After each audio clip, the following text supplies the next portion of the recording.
You mean a clap or anything? No, no clapping. Hey guys, it's Friday, which means it's TFL Talking Trucks time.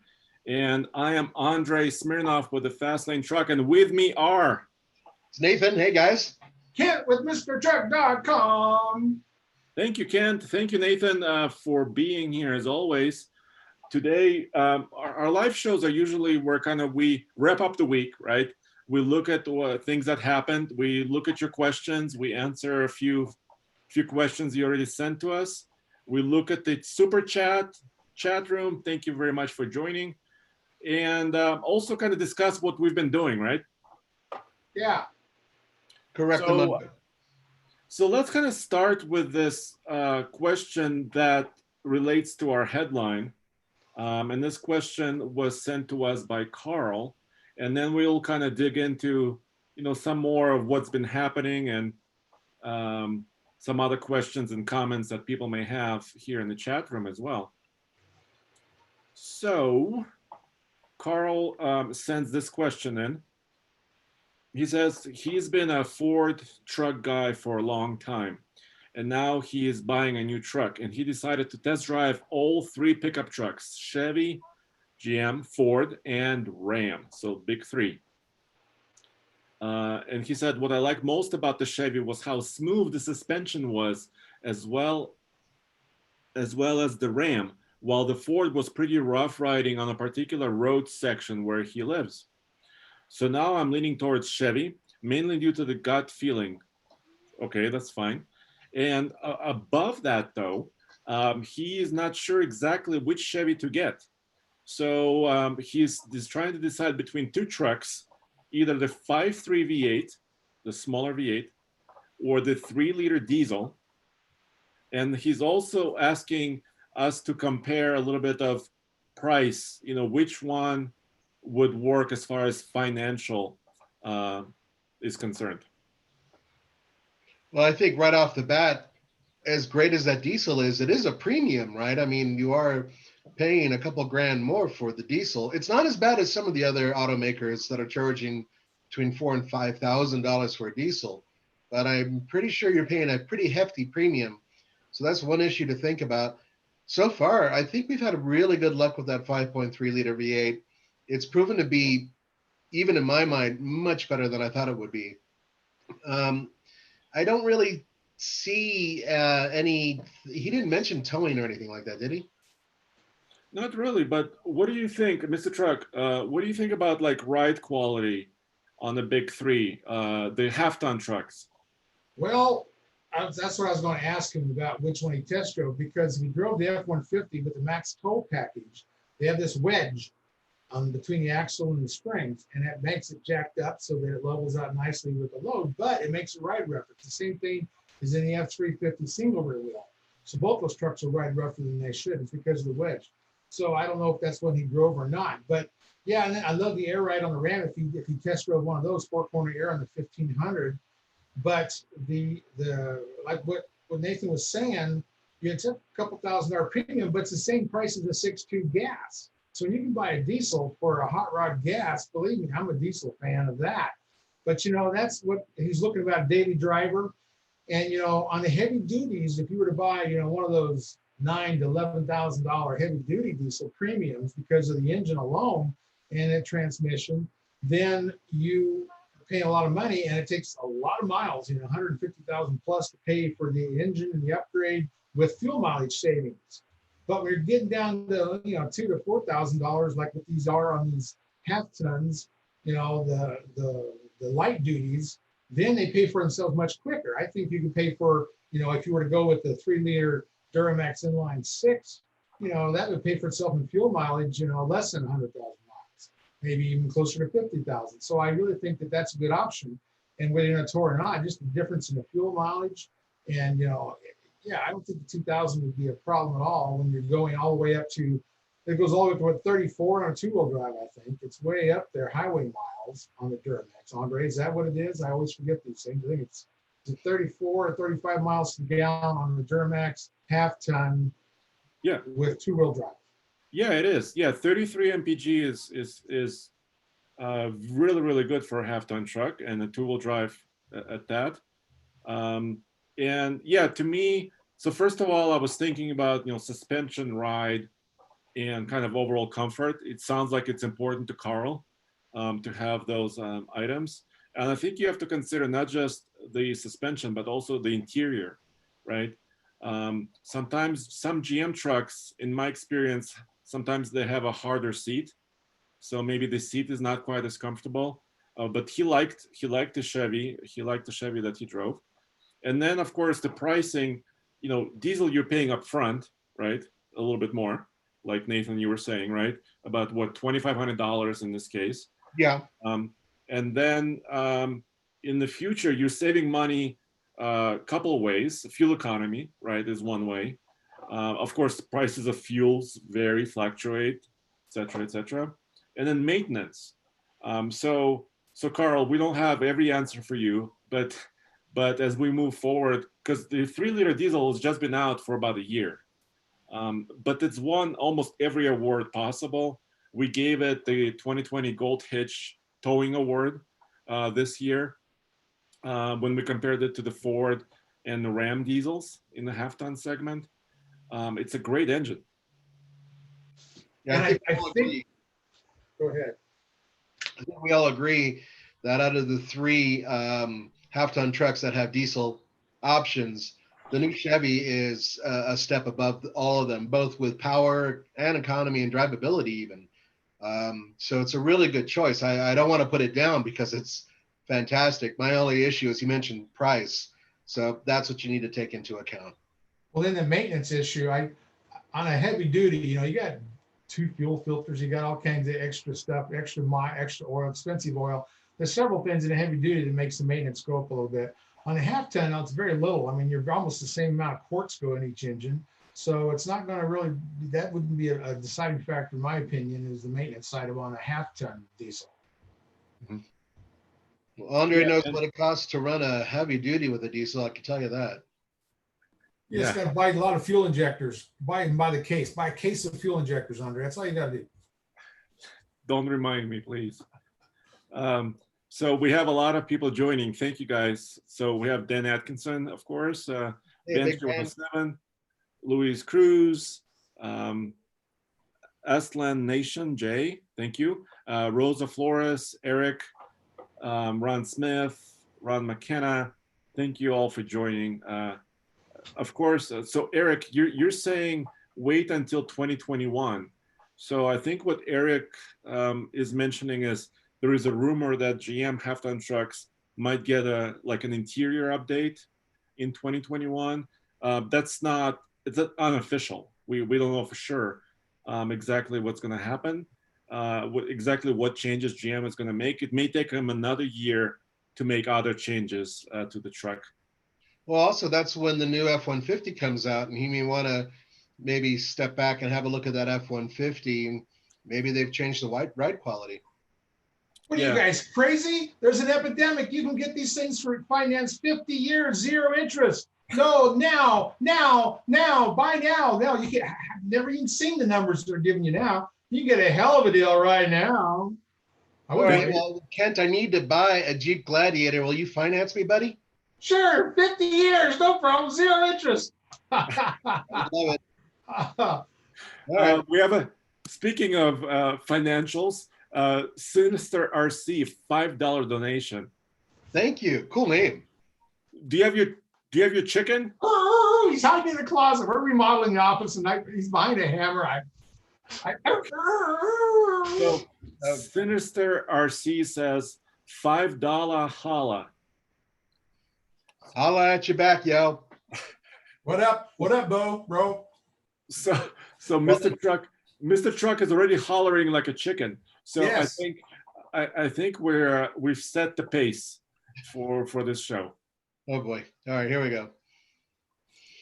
And everybody, of course, is looking for 2021. By the way, recent news just came out a day or two ago. So there was several kind of rumors based on some sort of order guides that the Ford F-150 order dates for 2021 new truck are being delayed. by about until about July for ordering and about September, October for purchase or for actual building of trucks. And then Ford made an official statement that we will see the new 2021 truck this year. So this calendar year in 2020, the new 2021 truck will be out. But they didn't provide exact dates. Yeah, it won't be September, it'll be December because they got a lot of the 20s to get rid of. They're back way up.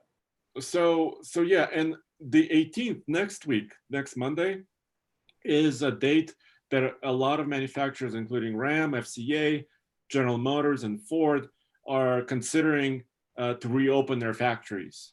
Actually get back to building trucks and cars. So that's going to be really interesting. What's happening, and like you said, Mr. Truck, right now it's really good deals as far as all kinds of vehicles are concerned. Well, and also keep in mind that there's a huge inventory that these people have, a stockpile. These lots need to be cleared, and in order for them to go back to full production, they need to actually have some of that inventory moved. So they are willing to deal. Yeah, it's fantastic time if you can afford it. And a lot of these people are getting the big, unemployment checks and all these other things. So their actual income hasn't gone down. Some of us has dropped in half, some of it hasn't. So there's some people that can actually buy anything they want. And this is certainly the time. It's good time to buy houses too if you're, rich. But anyway. Yeah. There's another comment here in the chat room from CJ Sweet who says, I wouldn't buy anything turbo, maybe leasing a turbocharged truck, but not to own. That's an interesting comment. So I think it's pointing towards, the reliability question. Will the diesel, the 3-liter, will it last versus, V8? But there's a lot of kind of unknowns. All of these engines are high tech, no matter what engine you choose, right? And there is a move towards lower displacement and turbocharging, right? So Toyota is rumored to have a turbo V6 coming next year, right? Et cetera, et cetera. Well, think about it. John Deere's had turbos on their tractors since the early 60s. I bet Kenworth has had them then too. The semis had them way back there, 50 years ago. So it's not like it's a new invention.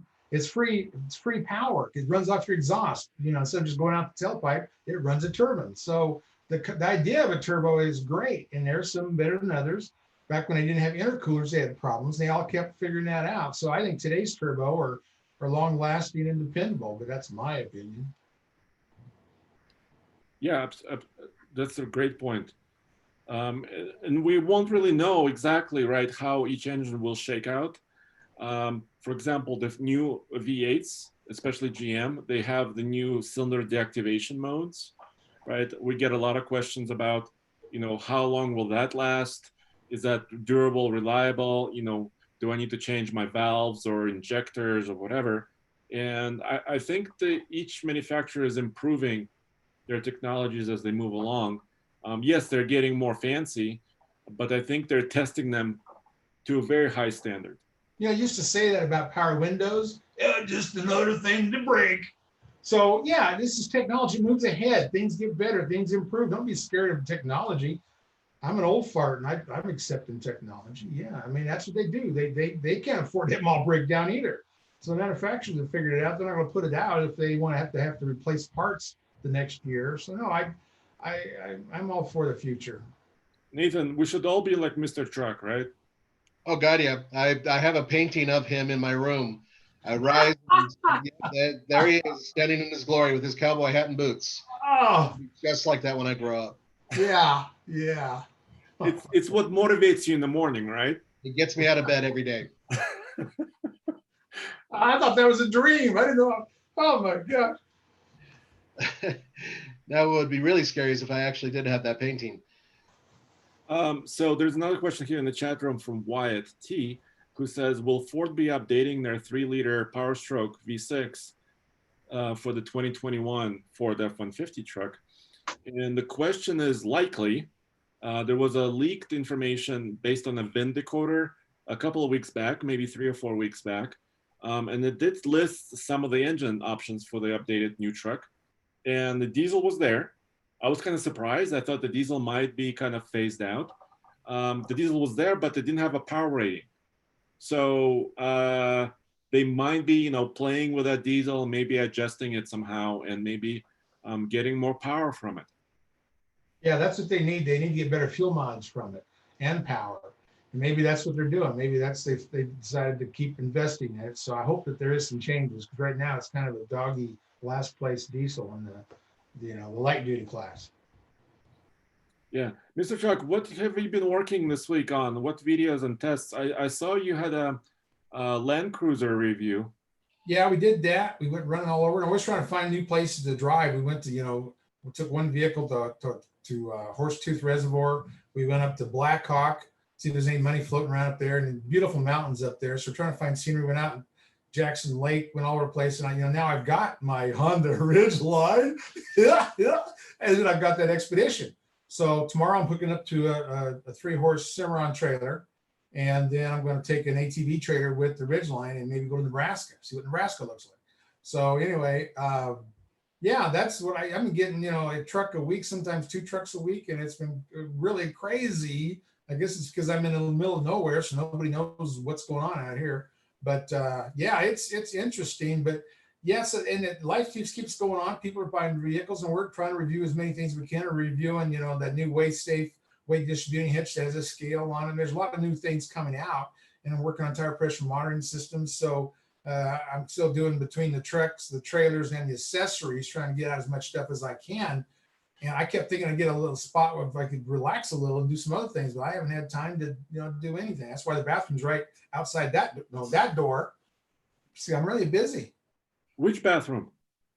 My bathroom. I'm not talking about your bathroom. I'm talking about in my office, in my bunker down 40 floors below. It's not the elevator. I don't use the elevator for a bathroom. It's that way.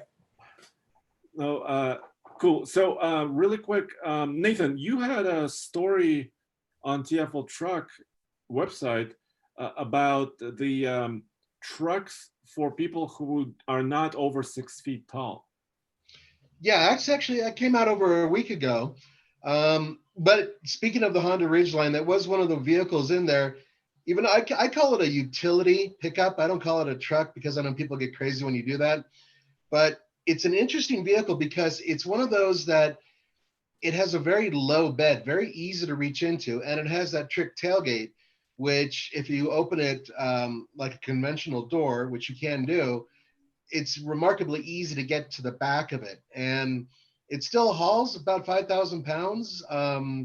You can tow, that's a decent amount. We've done it before. In fact, we even brought that thing to Moab and towed with it there. So, it's an interesting truck. It was an interesting video.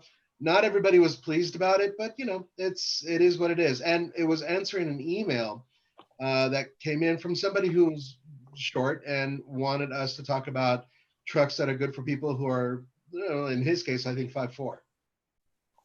That was a great video. I liked it. I watched the whole thing. I thought it was fantastic. And that's so cool. On the Ridgeline, you can reach over the side and get tools. That's what I used to do with my Chevy Love, my old Toyotas. I had a Mazda pickup that was like that. I loved it when you can reach stuff. I mean, now you got to be 6'6" just to put your hand over the bed and touch the floor. It's insane. No, even mid-size trucks, the Ford and the Chevy are good examples of mid-size trucks that have a very high rear end and very high sides, probably to increase their volume in their bed. And it's very difficult to reach in there from the sides. And, so that was one of the things we wanted to point out. And also, Andre, this week I've been working on a couple of things, including the Samurai. Oh, okay. You guys want to see a little preview of what it looks like with the lift, but without the big tires and wheels? It's really bizarre. I don't know if you can see that. Yes. It's standing on its tippy toes. That's already like way cool. Yeah, that's almost 3 inches. It's about 2.5 inch lift. I have to do that in order to get the bigger wheels and tires in there, and then I can finally put the sliders on it. That's really exciting. You get that weight on the bottom so it doesn't fall over. And that's nice. Back to your point you were making about the Ridgeline and about how the what the hell is we talking about? Now I'm losing track of everything. But you were saying something about what was it? The tailgate? No, it's something being able to reach into it, being short, and having a truck that's easy to use. No, not falling in a truck. My mind's gone. It's too bad. It's I'm going back okay. to the book tonight, but whatever. There was something really cool there you brought up. Well, hold on. Maybe you'll remember. Well, there's another question here from JC who says, well, what about people who are over 6 foot tall? Well, most of us at TFL are over 6 feet tall. At least I feel pretty lucky being just over 6'2". I can reach in most trucks. And as far as comfort is concerned, I love, well, all full-size trucks. I mean, they're growing in size. They're more comfortable, even in the back seat on a lot of these new pickups and heavy duties as well. In the Nissan Titan and Toyota Tacoma, and I want to say the Ram heavy duty trucks, I don't fit great. But other trucks across the board seem very comfortable. That's the thing about a Tacoma. That bed rail is not very high. You can reach into a Tacoma fairly easily. But the thing I was trying to bring up, Nathan, was the volume thing you brought up. And that's a big, I don't understand it. Back when we were on the farm, you know, we had to throw coal in the back of the truck or corn, volume, bushels, tonnage. That was really important. But now who the hauls that? I mean, you haul grass clippings. You might haul some of it, but who hauls a lot of corn in their trucks anymore? But they keep making these sides taller like we're into the cargo business. And that's been going on for 10 years. And I don't understand it. I mean, what is it you're doing with these taller I think it's a numbers game. I think they want to, unnumber, in terms of it is. That's we true. hold this much volume. Look, in Los Angeles, when I was growing up with small pickup trucks, you can only throw so many bodies in the back of those things. It was easy to go up and over the sides. Nowadays, you need two people to kind of lift and throw a human being into the back. So, but the reality is that, I mean, if you go up next to a Ford Ranger, which is a great truck, by the way, I really do like it. But if you look at how high the bed is, just in terms of reaching up and over from the side, it is noticeably high. Yeah, they are. And I don't understand the volume thing. It's an old thing. But you're right. They're just trying to get one bigger number. They got to get a bunch of bigger numbers. Best in class volume. Let's give them another inch. It might have to do with safety. It might even have to do with structural rigidity too. I'm not 100% sure. Nobody's ever said anything about it, but at least when you look at the numbers in terms of what these things can hold, it makes some sense. Well, look at Chevy. They made this thing where they took the inside wall and the outside wall, smashed them together instead of having that pocket in there. Now they're saying, oh, yeah, we got all this room for cargo and coal and corn and beets. And I never understood that. But yeah, it's more volume for what? Volume for what? Well, it's more than just corn. Because, for example, I remember we put in, what was I doing? I think we put a four-wheeler in the back of one of the trucks, and we were trying, I think Steven did this test recently on TFL Off-Road. He put in a 4x4 four-wheeler into the bed, and he was able to put the ramps that he used to get on there on the sides where the extra space was in the bed. So if you're hauling gear maybe to a campsite or something else, I mean, every inch helps.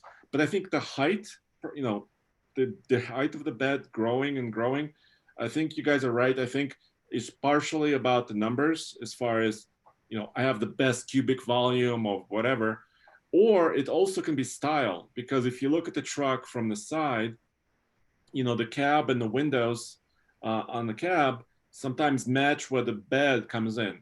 That's true. As far as the style of the truck, and it can be higher or lower, right? Yeah, Ford did that in the 150 back in, I don't know what year it was, but it's when they went from the square body to the round body. And then they went to the Super Cruise. They actually lined it up so it lined up with the windows. And I thought, well, that makes it taller. Why do you need it? And then Toyota did the same thing with the Tundra. They lined the bed up so it lined up with the windows better. So you're right. There is some of that to do with styling, but I don't know why, they're getting to be a useless vehicle. You got to buy a flatbed for them to pull a gooseneck anymore. You got to do all these different things after you buy a truck to make it really usable. And that's a shame. They should fit trailers. You should be able to hook up a gooseneck or a fifth wheel without breaking your bed rail or all that. So they need to really look at trailers. I mean, if they want to build one for off-road, build one for off-road, build one for trailers. But, it's just trying to match everything. And they don't quite do everything well. That's the problem. Yeah, I have another prepared question, guys, before we take some more chat room questions. And Nathan and Mr. Truck, I want to see if you've noticed this as well. This question comes from Brian. he says, I have a 2018 Tacoma. I've noticed that when water is on the hood after it's rained, after it's been raining or during the rain storm, some of the water droplets remain on top of the hood while driving. And sometimes when I slow down, some of it can actually get lifted and splash back. I've noticed it on a couple of different trucks. Have you guys? Oh, yeah. Oh, yeah. I've noticed on Tundra and Tacoma that the hoods will, in a high wind, the hoods will start moving up and down. They'll actually bulge up. I've seen them move around. I thought that's kind of crazy. How the sheet metal's thinner on the hoods, but yeah, I've seen on both of those, the hood would vibrate more than I thought it should. But yeah, I can believe anything on those hoods. I don't know exactly what's changed or what is it, but maybe you guys have seen that. But I've noticed the hoods move more than they used to. When it comes to water and moisture and even snow, I have noticed that some vehicles, especially trucks, tend to have like a aerodynamic dead zone. And it may have to do with the way the grill is shaped and the fact that they're trying to make those trucks as slippery as possible for the lowest drag coefficient. And so you're not seeing a lot of air actually slam into the hood. What's happening is that air is going up and over the hood and over your canopy. And that happens a lot and at different speeds too. At 30 miles per hour, you may notice it, but at 40, it may go away. I mean, it depends on fluctuations. Mm-hmm. But I've even noticed it with, you mentioned Nissan. I actually noticed it with the Nissan Titan.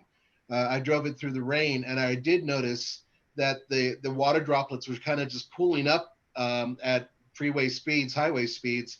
And then when I'd slow down, the air would change and they would kind of come and fly up on the windshield. It wasn't that big of a deal. I didn't really consider it, an impediment, but it's something I did notice as well. So he's absolutely onto something.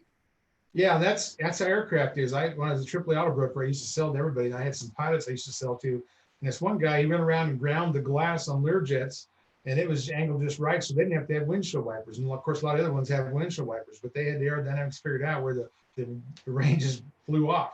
So yeah, there's a lot to it. If you got a wind tunnel, you can do a lot of cool things. And we can do all that with streamers. Take streamers on stuff. We can tell you exactly where airflow is.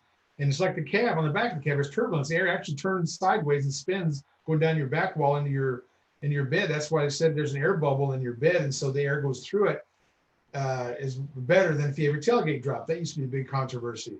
But yeah, it's amazing how the turbulence runs around. They spend a lot of time to see it on Toyotas. They'll put these little tiny wings, whatever they're called, on the side of the mirrors and stuff. Vortex generators. Is that what those are? And I thought, wow, they really must play in the wind tunnel a lot, because that's a lot to figure out. You see them on mirrors, you see them on all kinds of stuff. Yeah, and I don't think it's a bad thing. So the question was kind of like, is this something bad that's happening to my truck? I don't think so, absolutely not. And I've noticed it on F-150s, the more recent ones, that sometimes at speed, some water still collects near the front edge of the hood. And I think, I'm not an aerodynamic scientist, but I think what else is happening is the trucks are getting actually more advanced. Some of them have grill shutters. They're using a lot of different tricks to get better aerodynamics. The Ram truck has now that chin spoiler, right, that automatically deploys, goes down. The spy images of the new F-150 2021 are kind of look like there may be something similar going on in the new Ford. So they have it's almost like new race cars, right? Where they have active body aerodynamics, which is pretty interesting. Well, that's true. That's why these new trucks cost $80,000. They spend a lot of time in wind tunnels. And we know somebody who has the fastest trailer in the world. They put a spoiler on it. Maybe we need to be like that Ram, the Dodge, Daytona. Put a big wing on the back. Get a little better fuel mileage. It doesn't lift the truck so much. Yeah, lot to do with aerodynamics. So we have a donation, guys. Another one, $5 from Alejandro Ordonez. Thank you. Thank you, Mr. Truck. I was really waiting for that. Alejandro says, please do a night gauntlet and a drag race with Expedition and the Lexus LX.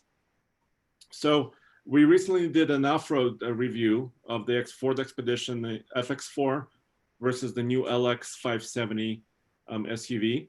I learned a lot, actually. I was expecting both of them to kind of not do as good on this particular loose dirt rocky trail, but both of them surprised, and especially the Ford that had a lot of traction. We actually taken both of those SUVs in previous year on the Ike separately. So you guys can see those videos on TFL Truck. We didn't get a chance to tow with them this time. And the drag race at elevation, I don't think there's any SUV faster in a big full-size SUVs than the Expedition with the twin turbos. Is it the limited? It was the limited FX4, but there was the short, wheelbase, the regular Expedition. So that means that it has the Raptor engine, right? No, that's the Platinum. Not that one. No, Okay. Not that one. But still, because that's even faster. Yeah. But still, I mean, the 3.5 EcoBoost, that twin turbo V6, even in the bigger SUV, it's a very fast SUV. I agree 100%. So yeah, I mean, we didn't get to do that drag race this time, but I think the Expedition would have won by a big margin, quite a big margin. Dougie Doo says, why swap an F-150 for a Chevy? So kind of the topic of today's show. It was related to a question from Carl, one of the viewers, who found the Chevy to ride better, ride better over a rough road than a Ford. So that was really interesting. Yeah, that's how history was. I mean, they've all got so much better, but the old half-ton Chevys, they steered tighter and they rode better, and that was part of their trademark, was that they were a nice driving truck. And now they're all improved a lot. I mean, just think about Ram with 4-corner air suspension. I mean, it's getting sophisticated. And the other question I saw this week, and I can't remember who asked it, but the question was, which truck has the most direct and best steering feel? I know this one. And this question kind of set me back for a second, because it seems like most new trucks, they have very similar feel as far as steering. What do you think, Nathan? And I'm not just saying this because I'm a fan of the truck, but it's the Nissan Titan.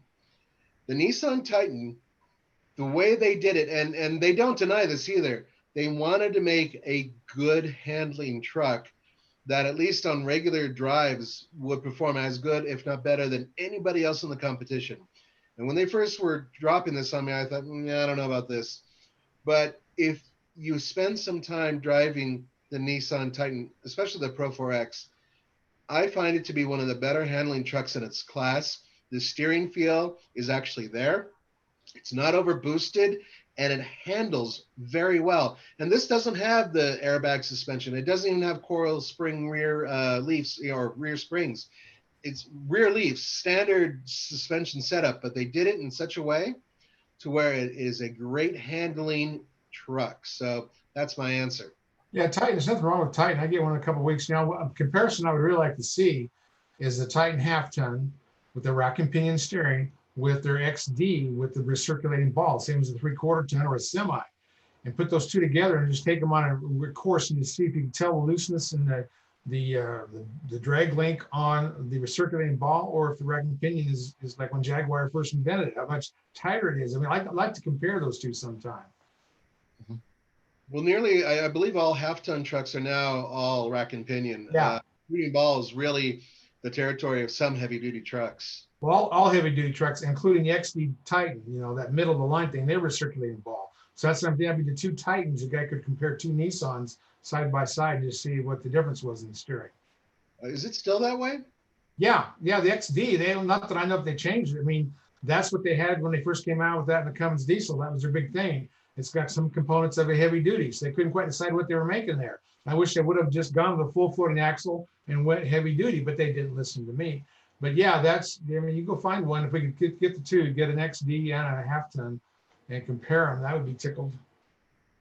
Yeah, and it's interesting. Usually, when we drive trucks, it's about kind of a straight stability with a trailer, and and a lot of trucks differ in this respect, as far as like steering feel, but also suspension feeling. But we usually don't test trucks, in a canyon, driving around, unless we're going to Moab, which would be nice. We got a lot of switchbacks in the Rockies. We need to do that sometime. But yeah, that would be awesome. The most fun I ever had in a pickup truck on the road. Oh, you're gonna talk about her? Oh, go ahead. Go ahead. Driving. Oh, driving. Okay. Driving a pickup truck on the road is the new Raptor, the 2019 with the latest live shocks.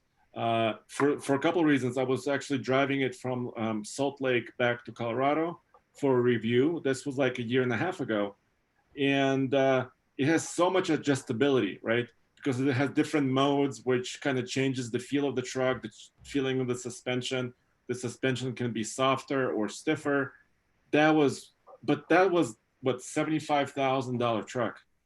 But that was one of the probably the most fun on the road pickups. That and all of its ridiculous acceleration potential too. I mean, that thing has power. It's just fair. Yeah, it's fun jumping. It's just a big razor is what it is. It's just a big razor with air conditioning. But you know, I remember in the heavy duty trucks, I've been driving trucks all across the country with a few other journalists, and the Dodge used to always be the easiest driving one on the heavy duties. I mean, I had the least amount of fatigue at night. And now I think the Ford with that overlaid electric motor on the shafts going to the gearbox, to the steering box and the drag link, I think that now is the easiest driving of the heavy duties. But I don't know how we compare that. It'd be nice sometime to just go out there and do driving tests to see which one did steer the best, which one handled the best. I mean, we can do one of those, what do they call those little off-road things where you go through all the cones? There's a name for that, autocross or something? We could autocrossing trucks, huh? Hell yeah. Yeah. Sign me up. Cool. There's a comment from Alex K who says, at work was a busy day today. I work for NYC Fire Department paramedic. Alex K, thank you for your service, obviously, on the front line there. Yeah, be safe, man. Thank you for what you're doing. Yeah, my sister lives in Manhattan, near Columbus Circle, and I'm sure everybody appreciates all the work that's being done during this tough time. Is your sister a firefighter? No, she's a realtor. Oh, okay.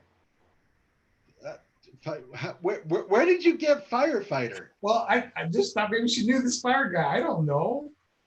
No, I don't think she knows Alex. Yeah. Well, they might know each other. I'm not sure. Yeah. There could be a connection. Sure. So, one more question that was sent in to us at ask@tfltruck.com recently. This one is from Ron. Ron says, I have a 2019 F-350 dually, and I tow about 20,000-pound fifth wheel camper and toy hauler. I'm currently looking to install airbags with the onboard compressor system. I'm trying to determine what bags to install. He's looking at a couple of options, 7500 XLs or the Ultimate 5000. He doesn't say which brand he's looking at. Which would be the better choice in your opinion? Mr. Truck? Oh, well, it's for me. Okay. Yeah, the air system, I mean, I love it. I wish they all heavy duties had it. Like the Ram, they're this kind of a hybrid, but yeah, the airlift kind of invented it all. They actually, the Right guys, the Firestone, made them for airlift, and then they started making their own. So those are the two normal ones. And then you get into the ones that replace everything on your truck. So you don't have air, there's no leaks. And that's like Kilberman and Autoflex in Canada. And they also make them for trailers. So yeah, those are getting into that $4,000 or $5,000 range. If you're trying to get in that 1,000 to 1,500 pound range, I really like the airlift. I mean, they used to be a sponsor in this show, and I don't think we ever installed them. I've installed them, and I like the automatic ones. I mean, like the semis, they have an air valve, a switch that controls the air all by how much weight you have on it, and there's a name for that. But so they're all different. Depends on what your pocketbook says, but. Yeah, I'm a fan of airlift. I mean, there's nothing wrong with Right from Firestone, but I like airlift, and I think that's one of the models he talked about, whether it's the 5,000 or the 7,000. But you can get them where they're totally automatic. You get them where you decide, or you can go manually where you put air in the the valve. But some of them are remote, so there's so many cool things on there. They're just not the easiest things to install. If they go on the frame to the spring, they're easier. If they go on the joist bump start, those are hard to get the top bolts on. So if you got some time, they're fine. But yeah, and you got to remember that when you're loaded, you crank up the air, whatever it is, 60 pounds or more. When you're empty, you get it racked down to 10, or it rides rougher than crap if you got air in the bag when you're empty. So that's what I think. Yeah, no, that's totally awesome. I think, Nathan, a height adjustable truck, especially for hooking up a trailer, I mean, that's the ultimate, right? I remember the first time we were able to make that work, right? Where we were going up to line up, and then we dropped the truck down, went underneath it and then lifted it up and it just hooked right in. We were all jumping around like a bunch of school children as if we'd seen our first clown. It was amazing. And it, I always come back to the one issue that I used to have about airbag suspensions coming from the car world, which is they fail eventually, and they do. But some of them, I mean, they really are built robust, especially these aftermarket ones. And Kent, wasn't there a Firestone as well? And you told me a little bit about their history as well. Well, that's one of the ones I was talking about. The Ride Right is made by Firestone. They make a lot of the airbags for everybody else. So that's called the Ride Right. And then there's the Airlift. And then those are the most common ones. And yeah, you're right. With the dependability, I remember the old Lincoln Continental. They had an air system, like an air shock. And if you parked next to a curb and it leaked down, you couldn't get your door open. Yeah, it was kind of a pain. But yeah, and it's true. They keep getting better. And I just had the Ram Rebel diesel with four-corner air. And I was playing with trailers, do a bunch of stuff, and I kept doing the same thing, lifting up underneath there, trying to video it, run outside and quick and try to get video after I pushed the button. And I did it so many times, I got to overheat.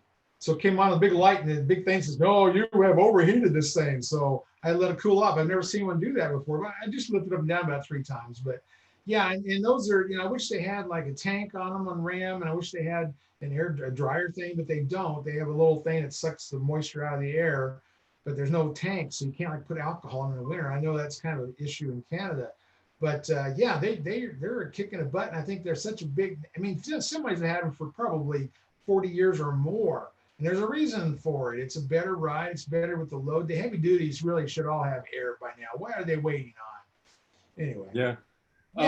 That's true. There's a donation, $10 from Joshua Yoder. Oh, thank you. Where did you? I'm out of noises here. Thank you, Joshua. Dan Atkinson is saying, well, if you don't have air on your truck, what about air on your trailer? And Mr. Truck, we tested the trailer with Air Ride recently, actually built into the neck. Yeah, that's interesting. Yeah. Well, yeah, and I think that was those have a semi quality semi-truck brand airbags on it. Yeah, and Dan can confirm this, but I think with an air dry trailer, you get a little more per mile on some loads. That used to be a big deal, so you can make more money pay for them. But I mean, you hardly see a trailer without air on it now. I mean, you see once in a while a tractor with the leaf springs, but everybody's got air. They got air seat, they got an air cab, they got air everything, man. They're full of hot air, and it's great. Then you can air up tires with it. You can run your impact wrench. Having air on board, I was always going to do that to the one truck that I had all those air suspensions on, put an air seat in and an air horn. Man, we can really get into that hot air stuff. Yeah, it's pretty cool. I mean, yes, you can have an issue with your airline, right? I mean, you can have many issues. But even off-road rigs, Jeeps, off-road trucks, a lot of them have compressors, air tanks, to air up and down your tires, maybe even, some sort of an air helper spring. But Dan Atkinson also says sometimes semi-trucks do have issues, but I think there's a big difference, right, between a semi-truck driver and, that use case and a guy who uses a pickup truck for recreation, right? The semi-truck driver knows the truck backwards and forwards. They're in it every day, all the time. You become one with the truck, right? You know when the air system is having issues or whatever. But if you don't use your truck all the time, you may not know it. The airbag failed. You might be surprised by it. Yeah, that's very true. Those truckers, they'll have their little soapy water bottle. And if they, have one air gauge going down or dropping too much, they'll go track down their air. There's a lot of it to that. It's maintenance. And I noticed with the guys in Canada, the airlift, whatever they were, they I'll forget about that. Autoflex, you're right on there. But most of their customers that they sold their system to, which was a complete replacement, were retired truckers. They were not scared of air systems. Where a lot of other people, they get a little bit of an air leak and they go, "Oh my God, the world's got to come to an end," and they don't know what to do. It's like anything, maintenance. It's like, they put a lot of those systems in Canada on ambulances. Some of those guys didn't know what to do. Some of them did. And when you're really running, you have an air dryer on there, you put alcohol in the winter, you do all these maintenance things, and then you have your little squirt bottle. So if you think something's leaking, you can find it. You can tighten up the little connections. Most of them are brass connections. But yeah, that's true. It is. If you're not one person that really likes to know your vehicle and maintain it, it may not be the thing for you. But I don't know that Dodge is having problems or Ram having problems with air leaks. Some of theirs is a freezing thing, but I don't know that I've heard a lot about air leaks on the Ram air suspension. Have you guys heard anything about that? I haven't, no, and I don't. I'm sure Dan Atkinson could tell us a lot more about, using air systems in different climates, right? Different environments. I don't have a lot of experience here, so. But so before we close down this live show this week, let's just kind of mention a little bit what's happening this weekend. So I'll start with TFL Truck. We have a video coming up this weekend about a Jeep Gladiator build that Tommy is working on, which is very exciting. We also have a third episode of Truck Madness. So guys, if you haven't participated in the voting yet, you should, right, Nathan? Yeah, the only way that your favorite truck will win is if you vote. It's more of a popularity contest than anything else, but it's been very popular. There have been sometimes up to 30,000 people who have voted. So you guys got to get your votes in, and we'll see who the winner is.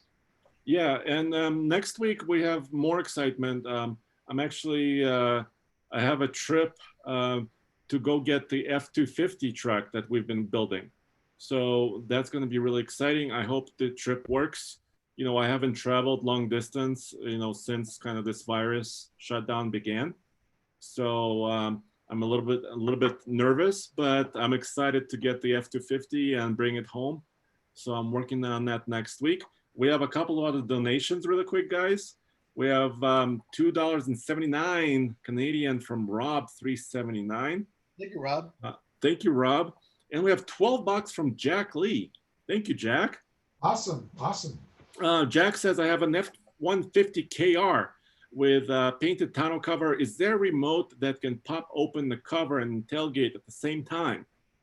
Sister says not to change cover because when it looks like I work for a living.